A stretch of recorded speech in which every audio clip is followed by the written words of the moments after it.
Hello everyone, welcome back to the workshop. So in this video we're going to be forging, or I will be showing you how to forge rather, this irregular edge steel bowl that we sell over our website, blacksmithpdfs.com. You can check the link for that down in the description down below if you're interested in picking up one of these blanks or one of the many blanks that we sell over there. So without further ado, let's get this hot and get right into the video. So first things first, a couple of things to note about this bowl.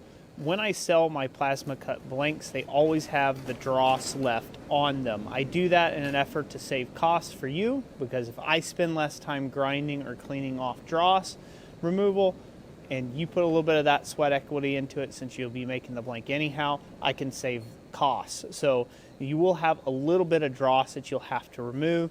I've went over that in another video, which I'll link to right up here, on easy, the fastest way to remove dross from plasma cut blanks. So next thing that you're going to need is you're going to need actually a pair of tongs. Now these are just flat jaw tongs. There's nothing special about them in any way. They are meant to hold plate steel. They've got short nibs on them and long handles, and that increases the bite. If you have flat jaw tongs, just make sure that they're adjusted to be able to fit the appropriate plate size and still have a bit of spring in the handle, and that's about it. So on this first step here, we're going to pull this out,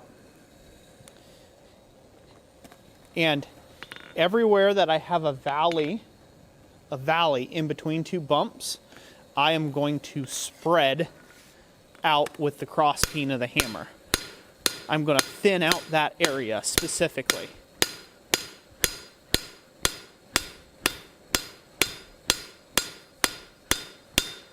Just to make it a little bit thinner than the rest of the pieces. Hopefully you guys see how that works there. You do want to take care to go ahead and knock off all your dross before you get really forging on this. This, I just noticed I had a little bit dross left on it. Otherwise that dross will show itself in the final piece. So the next, you just keep repeating the same thing again and again. Just thin out the areas in between the hills. So just thin out the valley areas. So we'll put that back in the forge, heat it up again.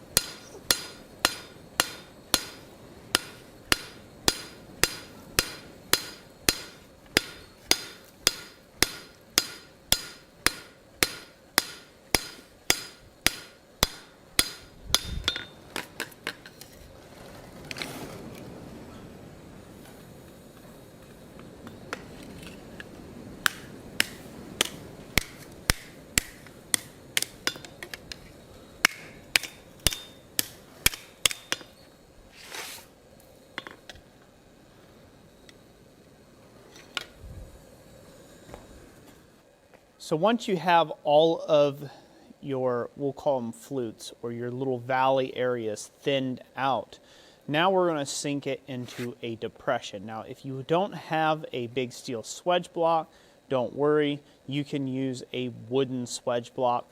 That is just as easy to do this in. You just have to use a lot more hammer blows to get the form and the shape. So you have to kind of free form it a bit more. But the main key thing that this works out the best with, if you can get a steel swedge block, is we can use a wood mallet and we can sink it just almost all at once. And the reason for the thin areas is we want to encourage a rippling effect or an accordion effect on the outside edge of the bowl. Or I guess you could call it a crimping, so to speak. We want to enhance that. So if you can find something like a big end of a pipe or a cylinder or something like that, or a hoop, something that you can drive the bottom in and let the sides collapse naturally, it'll really sell this effect of this irregular edge steel bowl. The next thing is you want this to be really good and hot when you do this as well. So get it good and hot, like a bright yellow. put it in, and then hammer straight down. You can go ahead and correct a little bit of the crinkle if you want, but not a bunch. Focus your hammer blows into the center portion of the bowl and stay away from the edges. To do that, I'm kind of tilting this mallet up on its corners just to focus my hammer blows at the center of the bowl. Now, if we pull this out, get this gripped here, hopefully you guys can see the neatness of this texture. Again, this is very much a modern styling bowl. I have sold a ton of these. They sell very well online. People like this look depending on your finish. So there you go. That's all there is to it there. That irregular edge really lends itself to being quite striking when it sits on a table somewhere in a room as a dish.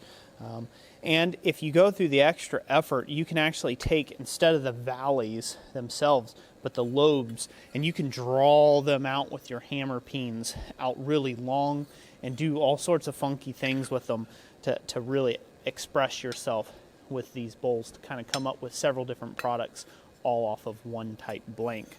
So after this, it's basically on to finish work.